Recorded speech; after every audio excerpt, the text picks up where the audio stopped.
আজকে আমি একটা চটজলদি মাত্র 10 মিনিটে রান্না করা যায় এমন একটা মাছের রেসিপি নিয়ে এসেছি, পার্শে মাছের তেল ঝাল। নমস্কার বন্ধুরা, আমি জলি, তোমাদের সবাইকে স্বাগত জানাই আমার রান্নাঘরে। আমি মাছগুলোকে ধুয়ে নুন হলুদ মাখিয়ে নিচ্ছি। মাছগুলোকে বাজার থেকেই কেটে এনেছি, এনে আমি বাড়িতে ভালো করে ধুয়ে নিয়েছি। ধুয়ে নিয়ে নুন হলুদ মাখিয়ে নিচ্ছি। ভালো করে নুন হলুদ মাখিয়ে মাছগুলোকে রেখে দেবো খানিকক্ষণ। আর এদিকে এই যে বেগুনটাকে আমি ঠিক এরমভাবে লম্বা করে কেটে নিয়েছি, আর দুটো কাঁচা লঙ্কা নিয়েছি। আর এদিকে সাদা সর্ষে আর পোস্ত দুটো কাঁচা লঙ্কা দিয়ে বেটে নিয়ে রেখেছি। আর এটা বাজারেও এরকম সর্ষে পোস্তর পেস্ট পাওয়া যায়, বাজার থেকেও কিনে নিতে পারো। আমি এই রান্নাটা আজকে এই সর্ষে পোস্ত আর বেগুন দিয়ে রান্না করব। কড়াইতে তেল নিয়ে নিয়েছি, একটু পরিমাণ মতো সর্ষের তেল নিতে হবে। যেহেতু এটা তেল ঝাল, সেই জন্য সর্ষের তেলের পরিমাণটা একটু বেশি থাকবে। এইবার বেগুনগুলো দিয়ে দিলাম, দিয়ে বেগুনগুলো একটু লাল করে ভেজে তুলে রেখে দেব। আর চটজলদি যারা রান্না করতে বেশি ভালোবাসে না, বেশিক্ষণ রান্নাঘরে টাইম স্পেন্ড করতে ভালোবাসে না, তাদের জন্য পারফেক্ট রেসিপি।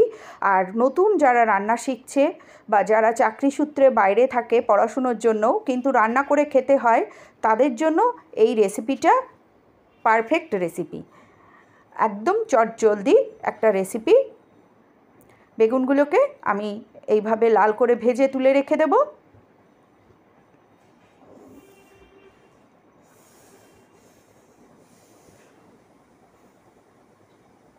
তুলে রেখে দেবো। এই যে বেগুনগুলো আমার প্রায় লাল হয়ে এসেছে। এই উল্টে পাল্টে এরকমভাবে ভেজে নিতে হবে। আর সর্ষে পোস্তর পেস্ট এখন বাজারে কিনতেও পাওয়া যায়, সর্ষে পেস্টও পাওয়া যায়, সেইভাবেও এটা কিনেও করা যায়। আমি বাড়িতে বেটে নিয়েছি। এবার বেগুনগুলো সব তুলে নিয়ে ওই তেলেই আমি একটু কালো জিরে আর কাঁচা লঙ্কা, দুটো কাঁচা লঙ্কা ফোড়ন দিয়েছি। দুটো কাঁচা লঙ্কা দিয়ে আমি মশলাটা পেস্ট করে নিয়েছি, আর দুটো কাঁচা লঙ্কা তেলে দিয়েছি। ঝালটা যে যার, নুন ঝাল এটা যে যার টেস্ট ওয়াইজ নেবে। এবার মাছগুলো সম্পূর্ণটাই আমি তেলে দিয়ে দিয়েছি। জাস্ট 2 থেকে 3 মিনিট এই মাছগুলো একটু নাড়াচাড়া করে নেব। আমি ভাজবো না, জাস্ট এক পিঠ একটুখানি তেলের মধ্যে দিয়ে 2-3 মিনিট আমি ছেড়ে দেবো মাছটাকে।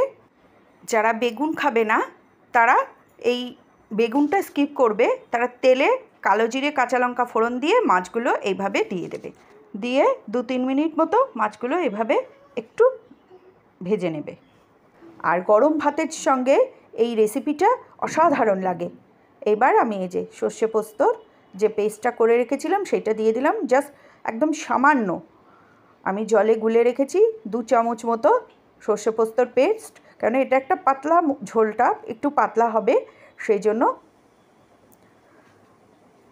সামান্য একটু সর্ষে পোস্ত পেস্ট দিয়ে আর জল দিয়ে, পরিমাণ মতো জল দিয়ে এবার আমি এটাকে ফুটতে দেব। এই পর্যন্ত যারা আমার ভিডিওটা দেখছো একটা লাইক দিয়ে দেখবে, আর ফেসবুক পেজ থেকে দেখলে পেজটাকে ফলো করে দিও। এবার ফুটে উঠলে আমি একটু সামান্য নুন দিয়ে দেবো। নুন দিয়ে এটাকে আমি এবার ফুটে উঠেছে খানিকক্ষণ ঢেকে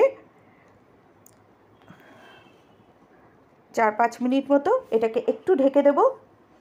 4-5 মিনিট পরে এই যে ঝোলটা আমার প্রায় রেডি হয়ে গেছে। এবার আমি ওপর থেকে বেগুনগুলো দিয়ে দেবো।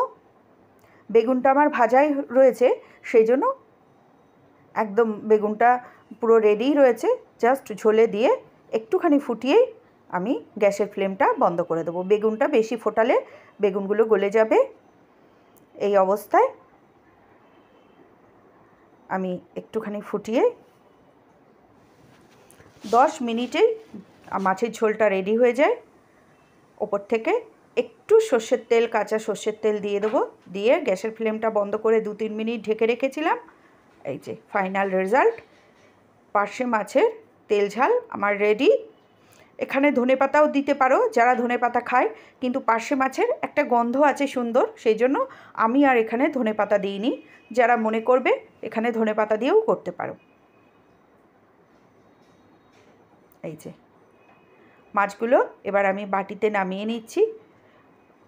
চট জলদি এবং খুব সুন্দর অসাধারণ স্বাদে গরম ভাতের সঙ্গে এই মাছের ঝোল জাস্ট জমে যায়। এই যে সমস্ত মাছগুলোই আমি একটা বাটিতে নামিয়ে নিচ্ছি।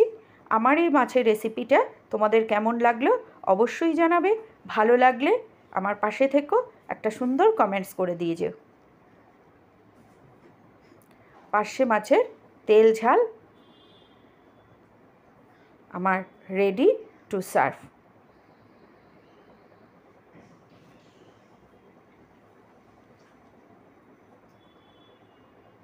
চাইলে কেউ উপর থেকে আরও কাঁচা লঙ্কা দিয়ে দিতে পারো। আমি দুটো দিয়েছি, এটা যে যার মতো করে দিয়ে নেবে।